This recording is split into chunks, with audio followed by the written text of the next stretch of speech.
Frage Nummer 2. Welche Eigenschaften hat ein guter Freund, eine gute Freundin?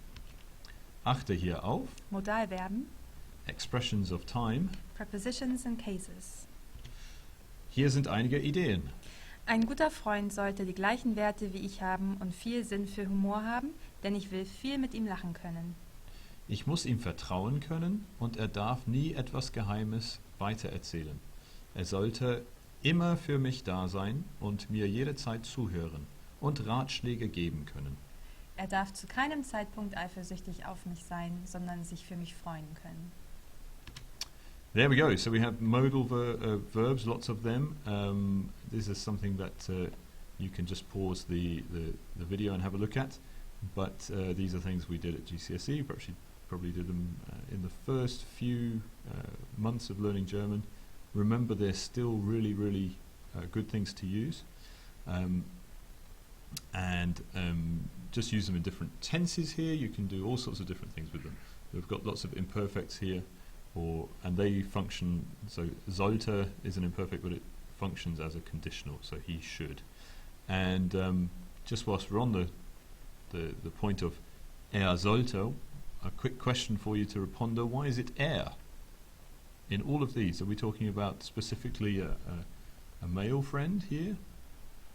Well, sort of and sort of not. We're talking, because the first word here used is ein guter Freund, the masculine version of the word Freund. We're talking generally here, so we just always default to the masculine. It's a little bit sexist, but that's the way it works in German. So if we're talking about this friend, could be masculine, could be male or female, we don't really know in this situation. But because we've introduced the word Freund, we have to keep referring to this friend as throughout the whole passage. We had some nice expressions of time, and these are very good. Make sure you use these. This sometimes differentiates a piece of okay work, pretty average work, with something that thinks is approaching what a German person would say. So instead of just saying that your friend must listen to you and must give you good advice, if you say they must always give me good advice, or they must never betray a confidence, those kind of things are really valuable. So add in your expressions of time. It gives your work a good deal more refinement. And we had prepositions and cases, lots of examples there. Actually nothing which should be a surprise to anybody. You just need to look up on the tables to see which case you need to use after, say, mit or für or auf here. The one thing we should perhaps say is that about auf here, auf is a preposition that can take either accusative or dative, depending on whether it's whether normally you learn whether there's movement or not. So the cat jumps onto the table. Well, there's a movement, so it's a movement takes accusative, and if the cat is sitting still on the table, then it would be dative.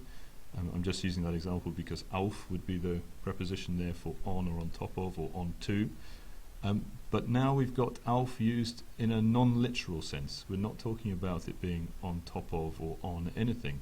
So eifersüchtig auf mich means jealous of me, and because we're using auf, we have to make a choice. Is it going to be accusative or dative? And really the rule of thumb, and it's not absolutely 100%, but the rule of thumb is if it's a non-literal usage, so literally not on top of me or over me with this word auf, which means on, then you're going to use the accusative. So it tends to be more often the case that non-literal usages with those Wechselpräpositionen, the ones which can take either accusative or dative, go with the accusative. So that's a good rule of thumb for you.